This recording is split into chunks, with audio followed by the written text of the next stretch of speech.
Hello everyone, Clint here. I hope everybody is doing well today. Today I want to talk about my Galaxy Watch 4 Classic. Specifically, some of the things that bug me about this particular watch. And just put the caveat here, this watch is amazing. It is definitely by far the best Wear OS watch I have ever used. And I think it's the best Galaxy watch, and I have used them all. That I've ever used. I really like it. There's still a few things that bug the crap out of me on this thing, and I just wanted to share those. I'll also make a video about 5 things that I really like about this, and we'll do a comparison on that then. All right, let's get started. So, very first one is no Google Assistant. I think a lot of us would like to see that Google Assistant in there. I did make a video of Bixby versus Google Assistant, and I can tell you that Bixby does the job for me most of the time, but because I have a smart home, it works a lot better if I have just a Google Home integration. And I don't know, Google just seems smoother when I've used it on my TicWatch Pro 3, and even my Fossil Gen 6 I had for a while. I just wish it had on there. And of course they just announced here within the last day or two that it's coming soon. So I'm looking forward to that when that gets here, and we'll give that a test out, and then I'll report back and let you guys know how that worked out. Another thing I don't like, and this is probably personal opinion again, these are my opinions, but one of these things I don't like is they switched all of their watches to the 20mm band. I don't like that. I like a big watch. That's the reason why I get the bigger watch. And I like a big chunky band. So I want my band to show as much as possible. It's just a look. If you can, if you get one of these cases on here, it just has a much meatier band. I really like that look. That's probably a 20mm band right there, all the way down. The way I try to get around this is to only get the gapless band. So the gapless part here is 20mm. Then it pops back out to a 22mm, but it still slims down as it starts to go. And even though this looks good, I still would prefer the bigger band. I just like the way they look better. I was kind of disappointed that they went to that, but I'm assuming they're trying to do it to where all the watches have the same size band, so they only have to make one band specifically, and it's going to fit all the watches. I could see that. At the same time, when you're buying the bigger watch, you want the bigger band. At least I do. Let me know if you guys, like the bigger band, or if you're good to go with this smaller band. All right, number 3 is, I'm just going to go through the fitness stuff real quick. I'm a pretty fitness conscious person, and I definitely use my wearables to track my fitness. I am a data nerd, and so the more data I have, the better. So I've always used one of these as quickly as possible. I had one of the first Fitbits that only counted your steps.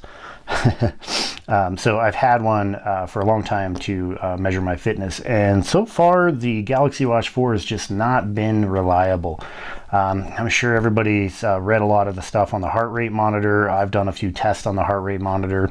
It's not super consistent with the readings, and whether it's actually giving you a reading, it still will check out on me for decent periods of time during my workout.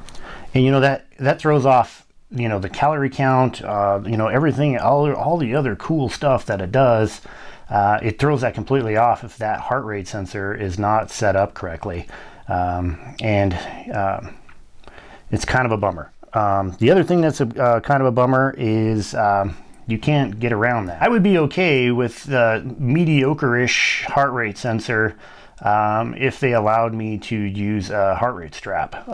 So they don't let you attach any kind of external heart rate monitor like a chest strap. That way you can get a more accurate picture of your heart rate. I could probably get around that if that's something they allow, but they don't allow that, which is kind of a huge bummer. So that's something part of the fitness that I don't like. The other thing I don't like very much is the sleep tracking. It's not good. It just doesn't work consistently. It seems like it matches some of my other devices that I might wear at the same time, but it just does not work. I'll give you an example real quick. Let's see, let me get my health up. Here is my sleep for last night. Okay, so this told me I slept for 1 hour and 4 minutes, and I can tell you right now I slept for significantly longer than that, but it only tracked that one little chunk. That was it. 44 minutes of light sleep, 20 minutes of deep sleep. How the heck did that happen? I have no idea. But this is not uncommon. I get these kind of random readings like this. It'll say that I went to sleep like 3 or 4 hours after I actually did. It's just not good. It's not reliable. It's kind of a total bummer. I just wish they would get that fixed and get that working a little bit better. I'm sure it's not the sensors. This thing has a very advanced sensor on the back of it.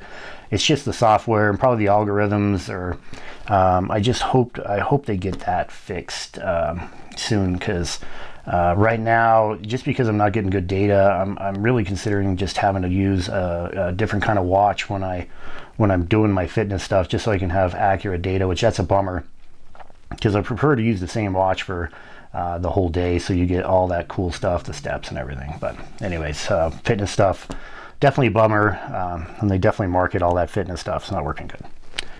Number 4 is going to be probably the best thing on this watch, and this is the rotating bezel on the Classic.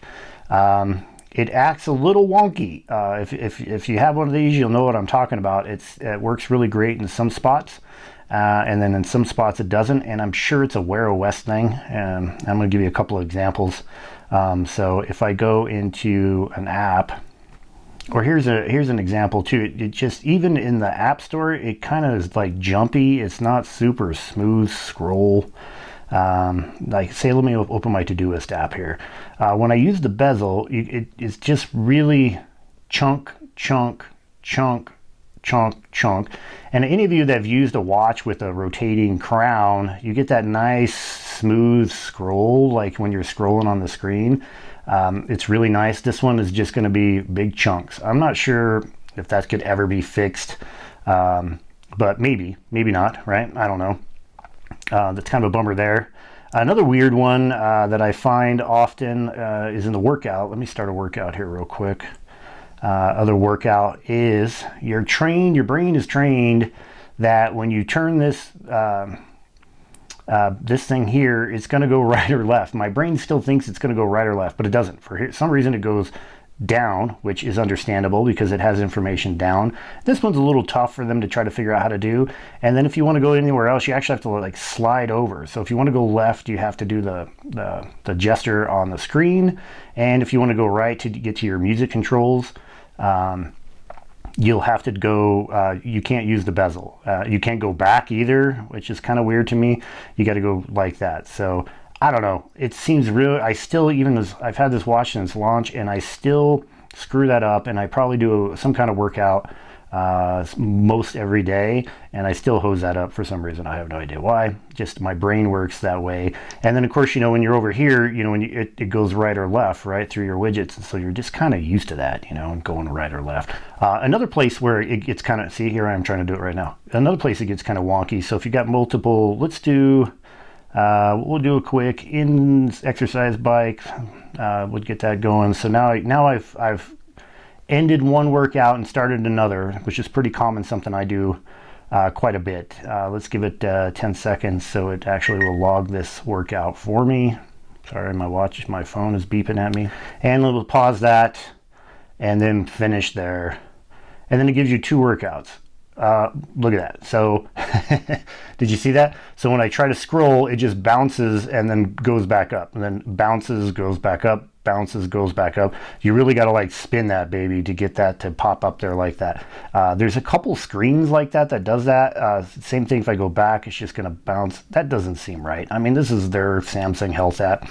That should just automatically go to that one after one scroll. Really weird. Just bugs me, I guess. Just kind of tells you that it's not completely baked, but still works great. It's fantastic. Yeah. So that's the bezel. If you know of any other weird bezelness, let me know, because I see it sometimes and I forget to write it down or log it to show everybody. But yeah, it kind of bugs me sometimes. All right, the number 5 thing that really bugs me is the buttons. So you can't use the buttons for anything you want. That drives me bananas for some reason. I want to be able to program my long press. I want to be able to program my double press, and I want to be able to program my long press on the bottom button. And in case you get Samsung Pay, you can't use anything but Samsung Pay. And I'm going to tell you right now, Samsung Pay works fine. I've been using it forever. It seems like it works great. I'm not complaining about that specifically, but I'm sure there's people out there that want to use Google Pay because they live in the Google Pay world. It would be nice.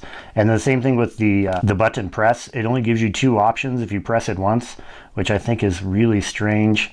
And then again, the 2 button, there's no 2 button, or I guess 2 double press. There's no double press option there. Super bummer. I hope they get that fixed, or, kind of, open it up a little bit better. I think it would make the watch a lot more usable.